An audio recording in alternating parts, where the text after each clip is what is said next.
Peace and riches blessings. I am Michael B. Beckwith, the host of Take Back Your Mind.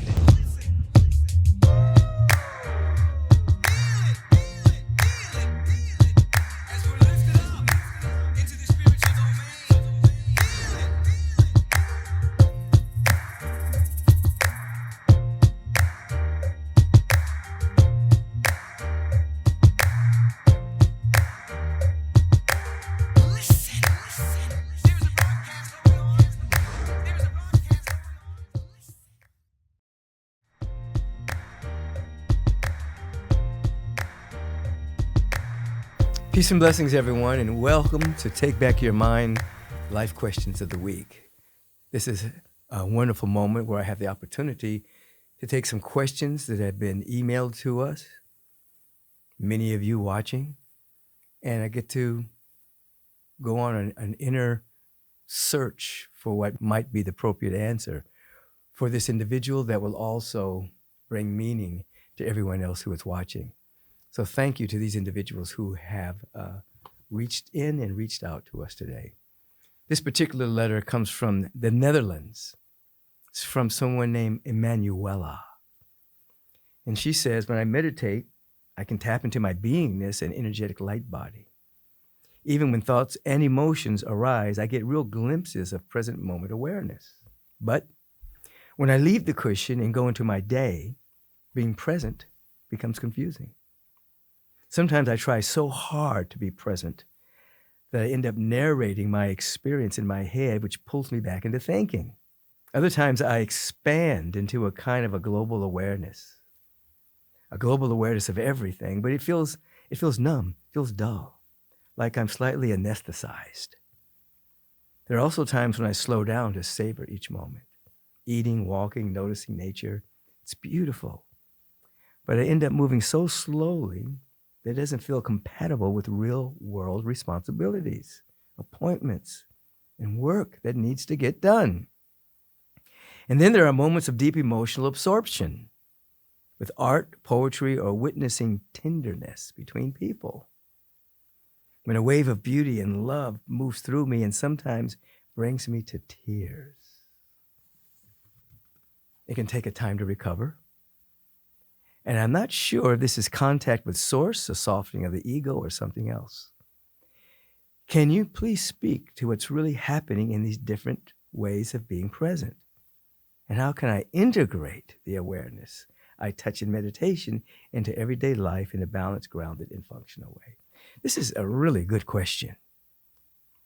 The idea in meditation, as in yogic practices, is that you have your formal moment or moments of meditation, and you are to take that alter consciousness into the world. And so, first of all, you talk about, sometimes you'll narrate what's going on in the world in your mind, which brings you back to thinking. And so what you do is, you're in the world, you have that meditative awareness where you feel one with the source. And as you move into the world, you can have like a cue that keeps you, you're using the word present, keeps you present, but it doesn't necessarily hinder you from being creative or even productive in the world. So just from time to time, you just think, you put your attention on the sensation that's happening in your body. Just notice. And then you notice the sound, wherever it's coming from. And then you notice something with your eyes. So using those three kinds of awareness, sensation of the body, hearing, sight, and you become aware that you're just awareness. That's what you are. You are awareness. You're not the body, you're not the mind, you're not what's going on in the world, you're not your job. You are awareness. This will keep you now. This will keep you present. And then you'll begin to notice that as you're moving through life, you're at the ideal pace of whatever is appropriate because you are awareness. You're not like caught in something. You are awareness. Now, you did talk about sometimes you get caught up in a wave of beauty, witnessing tenderness between people of art and poetry and things of that particular nature. And then it takes a while to recover. You're so in it, And you say, is this contact with the source, a softening of the ego, or something else? It's everything. It's definitely, you're more in contact with the source, but you're really in contact with you. It's the real you. And the ego has less control because the boundaries have been breached. What does that mean? The reason you're in tune with the tenderness with other people, or a piece of artwork or something to that effect, is because your boundary has now included them. They're not separate from you. We're at one with everything. And so you're having a sense of oneness. So you're not just in contact with the source, you've expanded your awareness to your real nature and being, which is infinite. And then you're aware you're at one with that piece of art. That piece of poetry is making you cry. Those two people that are in a tender moment and you're feeling the love. That's you. That you are now picking up or projecting onto the art, onto the tenderness, onto the poetry. Remember the age-old statement that beauty is in the eye of the beholder? That when you're in that state, you see the beauty of anything and everything. It's not just classic beauty. You just see the divine everywhere. Now, the beautiful thing about this, most of the time, as you have cues to stay aware and not get caught in thinking this, you're able to function. But there are moments in which you are having an awakening to another level of awareness, where you may have to take yourself out of the game for a moment and go to a park and sit down, or go home and be by yourself because something else is happening. I remember certain moments in my life where I was in something of a transformational moment, and it didn't behoove me to be at work. The work was unimportant as compared to a revelation of what was being born in me. So when those moments do arise, if they do arise with such dramatic feeling tone, you have to call in. You don't call in sick, you call in well. You call in awake. I'm not saying you can do that at your job, but yourself, that's what you're saying. You may be taking a PTO day, but you're actually taking, a presence day, So I hope I'm answering your question. But what I appreciate about this is that you really have a spiritual practice, you see. And all you're doing now is becoming so integrated with it and embodying it that it doesn't move you off center when you're in the world. You're still able to do your thing, you see. So, Emanuela, thank you. Appreciate you. I love everything I'm reading here. I'll just say one other thing. And that's when you feel like you're anesthetized. There's a stage in our development where it appears that we are anesthetized against the world, even against the suffering, but it's a stage. And then what happens is, as certain things get cleared out within us through meditation, you become very sensitive to what's happening in the world. And then the next stage is you have a burst of compassion for everything that you see. So when you feel numb, that's just a very temporary stage of cleansing of the psyche. And then as you emerge more of yourself, you have deep tenderness and deep compassion for what you see, without losing sight that you are pure awareness. Thank you, Emanuela. This particular question, she signed her letter as Mom, in need of advice to inspire. As a mom of 2 baseball players, I'm struggling with how to keep my youngest son mentally strong and spiritually grounded in a very harsh sports environment. My older son stopped playing at the collegiate level because of the overwhelming anxiety and because the system felt more like a business than a team. Now I'm watching something similar happen to my 16-year-old, who is a junior in high school. He just came back from an injury and is ready to play, but his coaches seem ego-driven and focused only on winning. When he struggles, instead of guiding or encouraging him, they criticize and degrade him. He has sat out of several games, is losing his fire, and is starting to believe that all coaches are like this. He has big dreams of becoming a collegiate, even professional athlete, and has worked so hard, but I no longer see the same spark in him. I meditate with him, remind him of his worth, and try to help him see there is something to learn from every situation. But I'm finding it harder and harder to keep him motivated and believing in himself. If this was your son, how would you handle this? How could I best support him, protect his mental and spiritual well-being, and help him stay inspired and in pursuit of his dream in the midst of an unhealthy coaching environment? It's a powerful question. The first thing is, you say, I'm a mom of 2 baseball players. No, you're not. You're a mom of 2 spiritual beings. You're not God doesn't make baseball players, football players, mechanics. God, that's not what God does.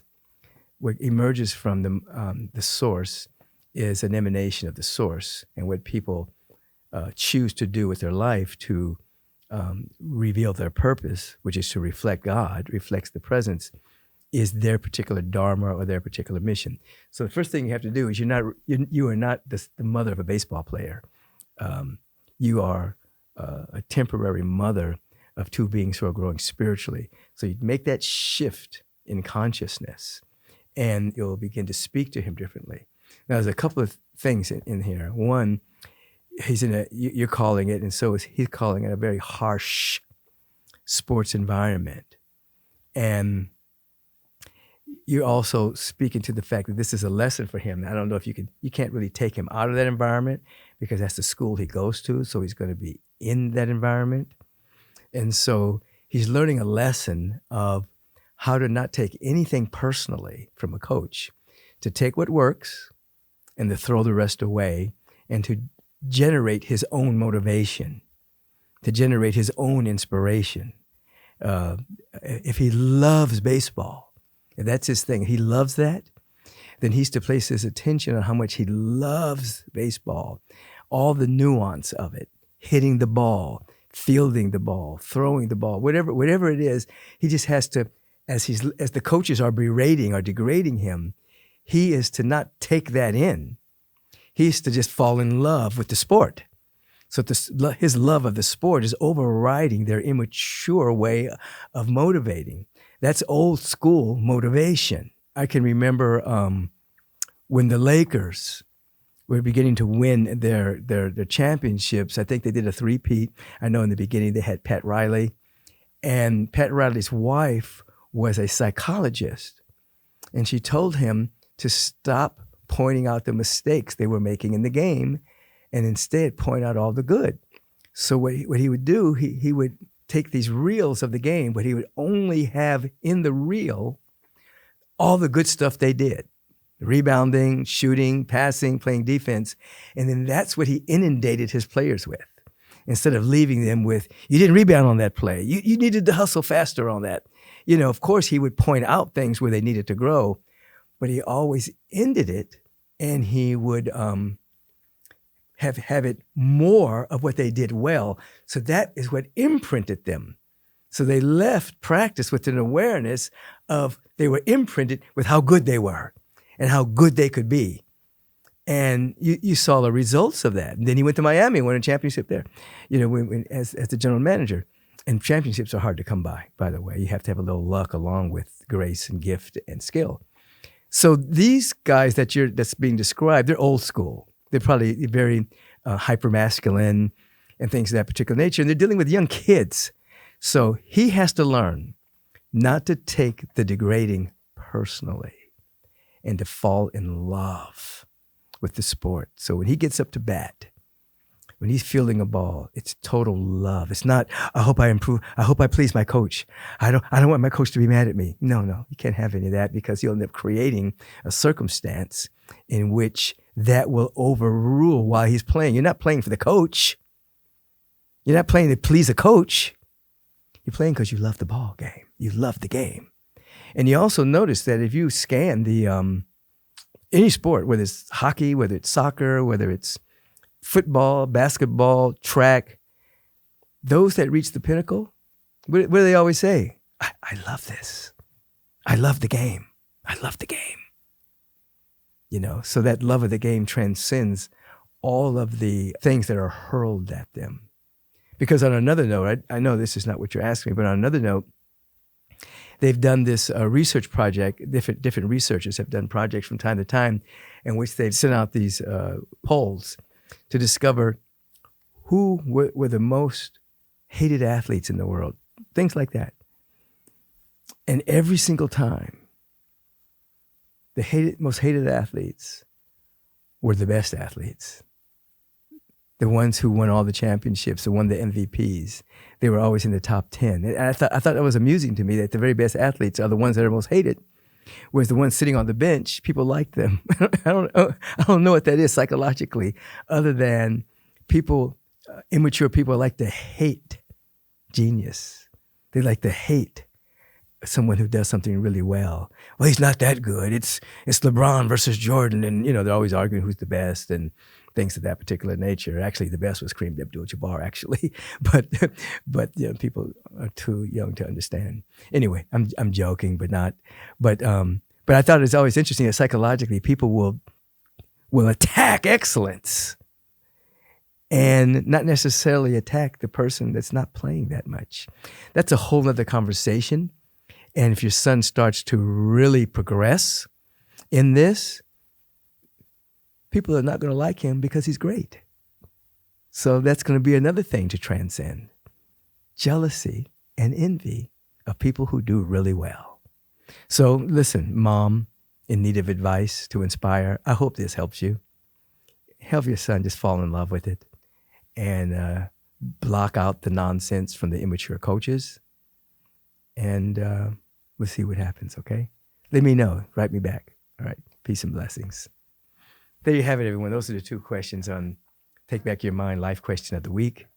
And I hope it was helpful for everyone, because even if you don't have a son that's playing baseball, maybe you have a son or a daughter that's doing something else. Or maybe it's just for you. Maybe there's somebody in your life berating you, trying to motivate you to do better, but they're using it from a negative awareness, pointing their finger at you and saying, you should do better. And maybe you need to fall in love with whatever it is you're doing and block out all that immature, old school motivation. Have a beautiful day. Don't listen to the noise. Listen to the sweet spirit whispering in your ear. You are light. You are luminosity. You are brilliance. You are magnificent. Let your light shine. Peace and blessings.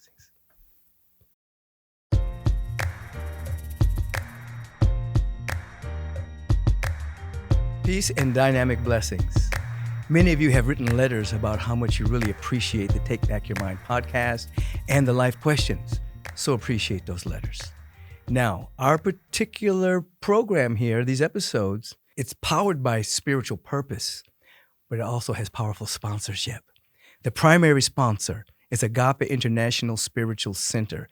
So everything that goes on here, Agape is behind it. So what I want you to do, I want you to support the Take Back Your Mind podcast.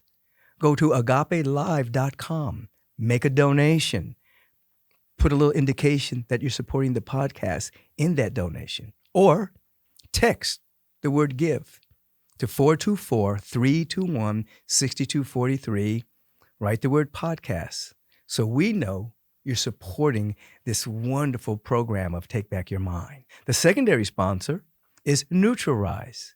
This is the company that actually produces my particular supplemental line called Adaptozen. I have the Super Greens, I have the Elevate fermented mushrooms, and a number of other products that are emerging. Just go to Neutralize.com, find Adaptozen, and you know what? Uplift your spirit, uplift your body. Remember to share all of this with your friends and support our wonderful sponsor. Have a beautiful day.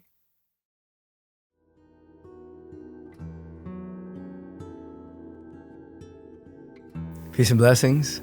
As you've heard me say from time to time, this is perhaps one of the most important parts of Take Back Your Mind, the moment where we actually have a pause that refreshes, a pause that brings you out of time, out of conditioned circumstances, conditions, and situations, and to come into your own being. and to feel a sense of why you are called a human being and not a human doing. Come into a state of being that then informs your doing. And this is a dimension of what meditation is all about. Paying undistractable attention around that which is real. And so what I'm going to invite you to do, I'm going to strike the mystic chord of memory so that you remember a moment in which someone said something to you that was very enlightening, very inspiring, very beautiful. Someone paid you a compliment. Someone said something to you that really made you open up to a greater possibility within yourself. It happened to me recently. Someone, in introducing me at a place I was about to speak, compared me to a great master teacher that I love and revere. I'm not going to say who it is. And that wasn't the first time that comparison had been made, but when this person said it in front of all these people, I had to take it in. It was like, it was a very high compliment, and I just had to close my eyes and just receive that. And so in your life, I want you to remember a moment. I'm going to run you through this. When someone said something to you that you had to take in, it was like, maybe they said you were beautiful. Maybe they said you were kind, patient, confident, compassionate, generous. I mean, there's a lot of qualities. And when you heard it, it made you even want to be better. You know what I mean? That's what happens to me when someone pays me a compliment or says something about me that is kind of extraordinary. It makes me want to live up to it even more. So that's the whispering of the Spirit through that person. So I invite you to close your eyes, your outer eye. Have your hands on your lap, thumb and forefinger touching, but face downward as a sign of receptivity.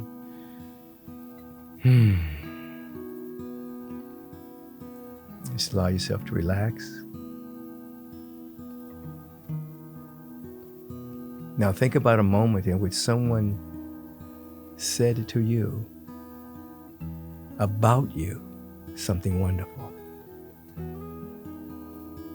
They complimented you and said you were beautiful, or you were loving, or compassionate, or creative, or you fill in those blanks. Allow that moment to pick you right now.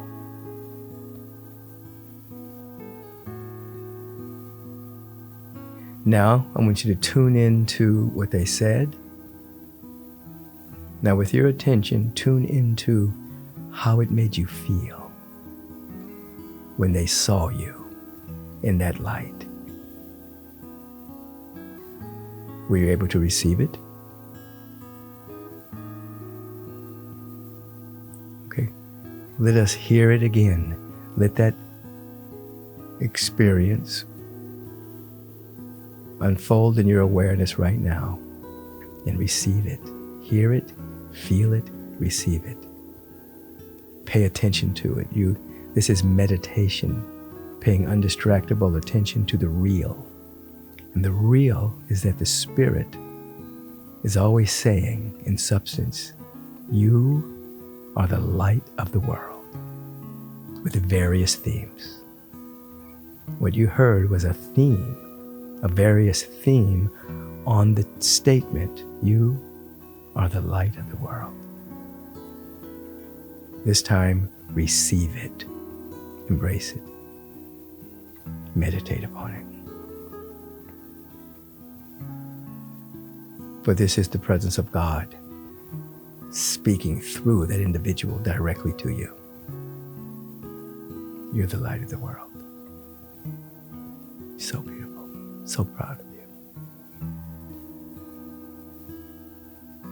You exude so much kindness, so much confidence. I'm proud of you. Place your attention on the feeling of receiving that, and just hold your awareness right there with every breath. You're becoming more and more aware of your deep receptivity to the feeling of that compliment, that grace-filled gift.